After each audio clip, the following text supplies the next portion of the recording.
Всем привет, я Марина, и с вами школа Сакрамел. Blanc Pro – универсальная вытяжка для маникюра и педикюра. Предотвращает профессиональные заболевания нейл-мастеров с заботой о здоровье. Вытяжку можно поставить в любом положении для максимального удобства мастера. Благодаря специальному фильтру обеспечивается высший стандарт очистки воздуха. Это максимальная защита от мельчайшей пыли, аллергенов, бактерий и неприятных запахов. В вытяжке Pro 3 уровня мощности, третий самый сильный и способен удержать даже телефон. Вытяжка Blanc Pro – это 168 ярких светодиода с 3 режимами температуры свечения – холодный, смешанный и теплый, 4 уровня яркости, а также ультрафиолетовые диоды, такие же, как и при дезинфекции в хирургических операционных. Гарантия на вытяжку Blanc Pro – 2 года. Хочу вам показать, как она себя проявит в работе. Вот такие ногти сегодня нам предстоит преобразить. Сначала я думала выполнить коррекцию этих ногтей, но потом все-таки мы решили выполнить красивое новое наращивание в технике, о которой вы меня спрашивали, а именно верхней формы выкладной френч с применением молдов. Недавно у меня на канале был ролик с обзором товара с сайта Wildberries, где я заказала силиконовые молды для формирования линии улыбки. Под видео собралось много комментариев с запросами показать эту технику, поэтому давайте сегодня выполним именно ее. Поэтому снимаем старое покрытие до тонкой подложки. Тут у нас были отслойки, убираем их, шлифуем поверхность пилочкой, приподнимем кутикулу апельсиновой палочкой, а также придадим форму свободному краю. Поскольку мы будем наращивать на верхней форме, то свободный край полностью убирать не обязательно. И наоборот, он поможет нам аккуратно выложить материал с внутренней стороны. Не будет затеков. Это такой лайфхак. Например, потом, после моделирования, мы можем выпилить натуральный ноготь, и изнаночка точно получится чистой. Ну а мы с вами выполняем комби-маникюр при помощи алмазной насадки с красной насечкой. Выкладной френч – это, конечно, отдельный вид искусства. Обожаю такое моделирование, потому что в свободный край можно положить различный декор, который просто хочется рассматривать, сделать различный дизайн, это всегда смотрится очень красиво. Но при моделировании на нижние формы это занимает много времени, потому что нужно правильно уметь подставлять нижние формы. Затем выкладка удлинения, тоже для новичков трудна в исполнении и время затратно. Поэтому техника моделирования на верхние формы, думаю, будет проще тем, кто не умеет подставлять шаблоны и кто не умеет выкладывать линию улыбки. Если все-таки вы мастер с опытом, то, возможно, даже на нижние формы получится по времени так же, как и на верхние. Давайте сегодня посмотрим, что у нас из этого получится. Перед верхними формами наношу пластичную подложку прозрачной базы для обеспечения сцепки. С нее можно снять липкий слой, чтобы пыль не прилипала, и мы с вами приступаем к подбору верхних форм. Выбираю форму современный миндаль. Мы хотим длинные, красивые ногти. На мой взгляд, такой дизайн будет классно смотреться именно на такой длине и на такой форме. Наша задача подобрать верхнюю форму по ширине ногтевой пластины, чтобы точки вроста были хорошо закрыты. И теперь вот они, силиконовые молды. Артикул на данные молды я оставляла под видео с обзором товаров с Wildberries, поэтому если вам интересно, перейдите туда и посмотрите этот обзор. Что же такое силиконовый молд или силиконовая вкладка? Специальная штука, не знаю, как даже обозвать по-другому, специальная такая штучка для формирования улыбки. Они отличаются по самой улыбочке, то есть есть с более плоской улыбкой для коротких ногтей и с более вытянутой. Я специально приобретала те, которые более вытянуты. Наша задача, чтобы при прикладывании молда вовнутрь он не топорщился. И я для себя поняла такую схему. Например, если я беру форму размером 9, то силиконовый молд мне нужен на 2 размера меньше, то есть 7. Но нужно, конечно, всегда смотреть индивидуально.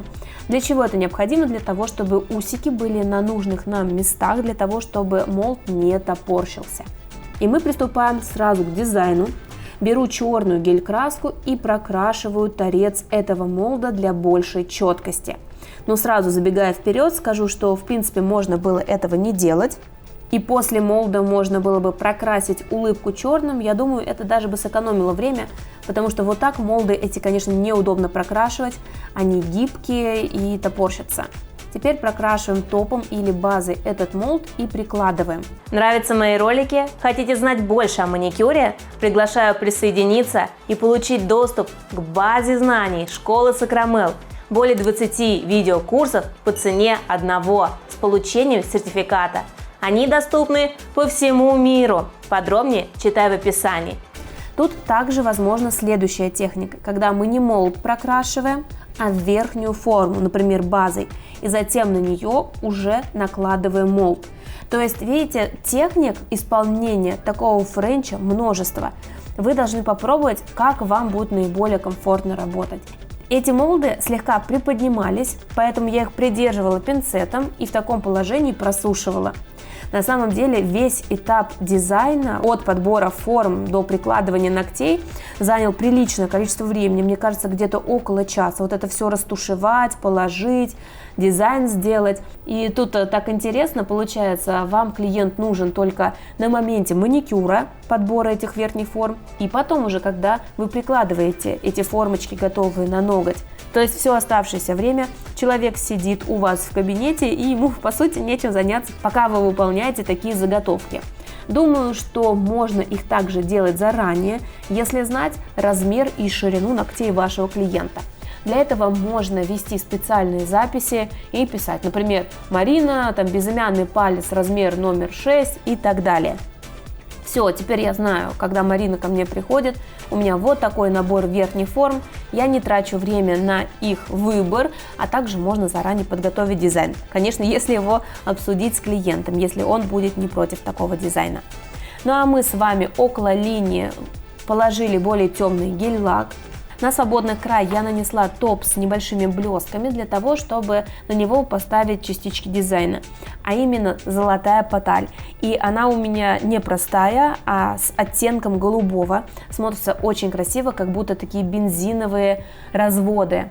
Подсушиваю фонариком наш дизайн и добавляем витражный гель-лак. В зоне улыбки более темный синий, а на свободном крае бирюзовый. Снова просушиваю.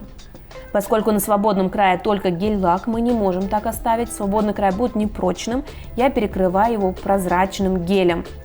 Если вы хотите, чтобы кончик был более плотным, не витражным, как в моем случае, можно взять молочный гель или же камуфлирующий гель. У нас получится такой эффект рисованного френча. В общем, вариантов дизайна тут просто масса, можно сделать все, что угодно. Отправляем в лампу и затем убираем силиконовый молд. Тут нужно быть очень осторожным, чтобы усик не оторвался. И вычищаем тот топ, который был под силиконовым молдом. И теперь дело за малым. Ставим капельку моделирующего геля, в нашем случае молочного оттенка, в достаточном объеме. Переворачиваю, смотрю на наличие пузырей, чтобы их не было. Можно поправить тонкой кисточкой. На самом деле гелем очень просто работать, он легко распределяется и не будет каких-то неровностей. И теперь наша задача только установить на ногтевую пластину. Тут я прошу мою модель помочь мне присушить поверхность фонариком. Если выложили многовато, то можно убрать лишний гель обратно в баночку. Вот и все. То есть, по сути, теперь наша работа заключается в том, чтобы добавлять гель и устанавливать формы с готовым дизайном на ногти. Это достаточно просто. Эти формы близко к кутикуле я не ставлю, потому что ноготь в зоне кутикулы трапециевидный, и если бы я поставила максимально близко, то, возможно, были бы затеки, и плюс ноготь бы пошел слегка вверх. Все просушили, и теперь самый классный этап, когда мы с вами отщелкиваем эти формы и уже видим готовый дизайн. Все, что теперь нам осталось сделать, это слегка опилить зону около кутикулы, подровнять свободный край, ну и доложить зону около кутикулы. Все тщательно обезжириваем, в том числе и с внутренней стороны. И приступаем к опилу. Беру твердосплавную насадку с синей насечкой и убираю получившиеся бортики. Сразу хочу сказать, что тут нужно быть максимально осторожным, потому что многие мастера на этом этапе пропиливают натуральную ногтевую пластину такой твердосплавной насадкой. Ведь материала там совсем в небольшом количестве, поэтому лучше ее располагать практически параллельно пластине. Когда я начала опиливать, я увидела некоторые недочеты, где-то улыбочка все равно получилась с легким преломлением, вот, например, как на указательном, то есть она не совсем такая гладенькая, а то есть больше черного по центру. Конечно, это не супер критично, но все равно глаз за это зацепляется. Если бы я моделировала на нижние формы, то я бы заметила такой недостаток и его бы смогла вовремя поправить. Здесь как будто бы мы не знаем, насколько качественно лягут эти молды и как там распределится материал, потому что все равно они слегка приподнимаются, где-то топорщатся, и улыбочка может получиться где-то с изъяном. Но опять же повторюсь, что это в целом не критично. Придали форму и теперь достраиваем зону около кутикулы. Ставлю шарик, распределяю на нет кутикуле и тоненькой кисточкой на нет к цветному бортику. Благодаря этому слою мы еще дали дополнительной плотности, так чтобы не просвечивал свободный край. Ой, уже так красиво. Эти ногти такие узенькие, такие изящные получились. В отличие от того, что было, мне кажется, разница просто колоссальная. И покрываем с вами ногти топом. Что хочу сказать, вся процедура у меня заняла немало времени. Конечно, нужно учитывать, что происходит съемка, но тем не менее.